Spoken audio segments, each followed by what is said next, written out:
Assalamualaikum warahmatullahi wabarakatuh. Saya Tribudi Lestari, NIM F2A 019020. Di sini saya akan bercerita tentang apa saja yang telah saya pelajari di dalam mata kuliah British Literature. Tepatnya di sub bahasan New English Period atau New Literatures. Jadi, sastra baru dimulai ketika William Caxton berhasil menemukan printing press pada tahun 1476 di England. Nah, setelah ditemukannya printing press ini, dunia kasusastran berubah. Sastra yang awalnya merupakan produk yang limit, juga VIP, berubah menjadi sesuatu yang komersil dan bisa dinikmati oleh setiap kalangan. Selain itu, era ini terbagi menjadi beberapa subperiode. Yang pertama ada Renaissance, Neoclassic, Romantic, Victorian, Modern, juga Postmodern, di mana masing-masing subperiode ini memiliki karakteristik juga ikonik tokohnya masing-masing. Yang pertama ada era Renaissance yang berlangsung pada tahun 1476 sampai 1660. Era Renaissance atau New Era ini merupakan era yang menjembatani antara Middle English atau The Dark Age dengan Early Modern English. Nah, sastra-sastra pada era ini bertemakan tentang seni, politik, juga kemanusiaan. Dengan ikonik tokohnya William Shakespeare yang memiliki banyak karya, salah satunya adalah Romeo dan Juliet. Kemudian, era ini juga terbagi menjadi beberapa subperiode. Yang pertama ada Early Tudor Literatures yang ditandai dengan adanya Perang Mawar atau The War of the Roses yang berlangsung dari tahun 1555 sampai 1585. Ini merupakan perang antara King Henry Tudor VI dengan Richard, the Duke of York. Perang ini terjadi karena Richard merasa bahwa King Henry VI tidak layak memimpin Inggris karena dirasa kurang optimal. Nah, di subperiode ini juga ada beberapa peristiwa penting. Yang pertama, munculnya gerakan Puritanisme. Yang kedua adalah munculnya gerakan Anglikanisme. Apa itu Puritanisme? Puritanisme adalah gerakan yang dilakukan oleh kaum-kaum Puritan yang dipimpin oleh pastor besar di Inggris dan merupakan gerakan yang muncul akibat rasa tidak senang oleh aturan-aturan baru yang dikeluarkan oleh King Henry VIII terhadap agamanya.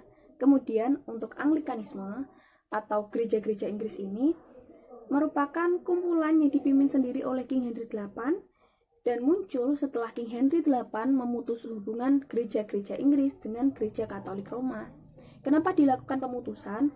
Jadi King Henry melakukan pemutusan adalah sebenarnya alasan pribadi, yaitu agar ia bisa melakukan pembatalan pernikahan terhadap istrinya, Catherine of Aragon, yang mana di pernikahan mereka ini tidak dikaruniai keturunan, seperti itu. Dan pembatalan ini disertai dengan pernyataan dalam The Age of Contemporary yang isinya menyatakan bahwa gereja Inggris tidak lagi patuh pada Katolik Roma, tapi pada monarki Inggris. Kemudian yang kedua ada Elizabethan literatur. Memang berlangsung cukup singkat sih, cuma 5 tahunan kurang lebih, tapi ini merupakan salah satu era keemasan Inggris. Jadi Inggris ini 2 kali mengalami era keemasan, yang pertama di bawah Ratu Elizabeth, yang kedua di bawah Ratu Victoria. Nah, salah satu hal besar yang dilakukan Ratu Elizabeth pada masa itu adalah ia berhasil mencegah invasi Spanyol terhadap Inggris dan meredam konflik internal. Lalu yang ketiga ada Jacobean Literatures, yang keempat ada Caroline Literatures, dan yang kelima ada Literatures of Commonwealth. Nah, kenapa dikasih nama Commonwealth? Pada tahun 1649 Inggris melakukan restorasi. Nah, setelah dilakukan restorasi ini, pemerintahannya diberi nama The Commonwealth of England. Yang kedua ada Neoclassic literatur yang berlangsung pada tahun 1660 sampai 1790. Nah, di era ini sastrawannya banyak mengangkat tema tentang logik, sains, dan juga rasio. Periodenya sendiri terbagi menjadi beberapa subperiode. Yang pertama ada Literatures of Restoration Era, terus kemudian ada Augustan Era, yang ketiga ada The Age of Johnson. Di era restorasi sendiri merupakan masa di mana Inggris melakukan restorasi pemerintahan. Jadi, mengubah pemerintahan yang awalnya republik diubah kembali menjadi kerajaan. Yang kedua ada Augustan literatur. Di sini novel untuk pertama kalinya muncul pada tahun 1719 Dan bapak novel pertama kita adalah Daniel Defoe.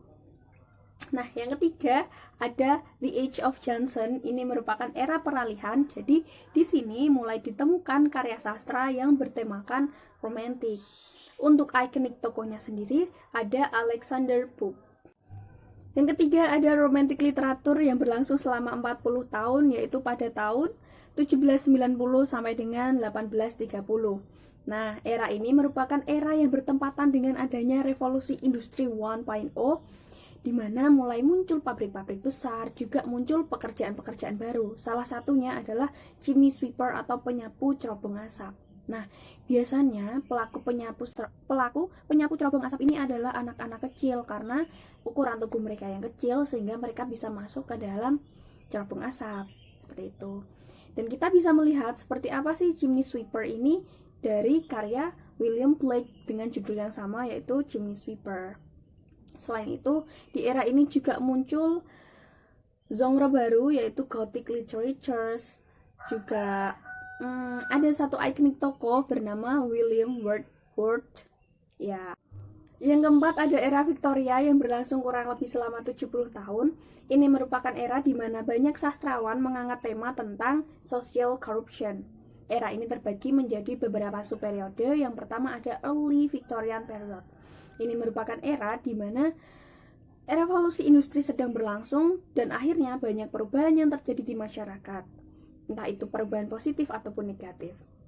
Kemudian yang kedua adalah Middle Victorian Period, di mana perekonomian mulai tumbuh, juga mulai muncul isu-isu religi. Kemudian yang ketiga ada Late Victorian Period, merupakan era di mana isu-isu religi ini masih berlangsung, tapi nilai-nilai Victorianya juga mulai hilang. Dan seperti yang saya sampaikan sebelumnya, ini merupakan era keemasan Inggris, ya. Jadi era keemasan Inggris kedua.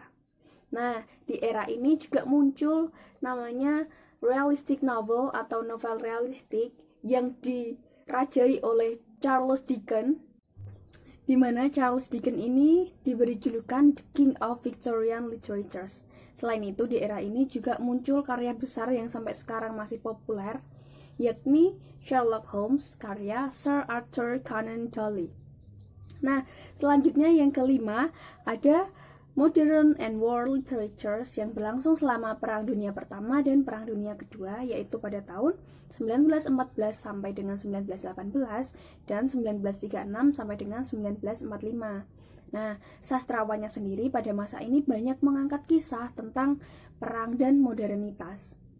Dengan ikonik tokohnya Ezra Pound, jadi banyak sekali sastrawan yang mengangkat kisah tentang gelapnya kehidupan di masa perang. Yang keenam ada postmodern atau contemporary literatur yang berlangsung pada tahun 1945 sampai sekarang. Era ini sendiri banyak sastrawan yang mengangkat tema tentang multicultural, kehidupan pasca perang, juga sains. Salah satu karya besar pada masa ini adalah karya J.K. Rowling berjudul Harry Potter. Nah, selain itu di masa ini juga muncul banyak sekali genre di mana kemunculannya ini tidak membunuh temannya yang lain, seperti science fiction, spy fiction, climate change fiction, historical fiction, dan ada dystopia novel, yaitu novel yang menggambarkan tentang gelapnya kehidupan di masa perang. Juga ada namanya Black British Literature, yaitu era sastra yang berlangsung ketika warga kulit hitam bermigrasi ke Inggris pada tahun 1950.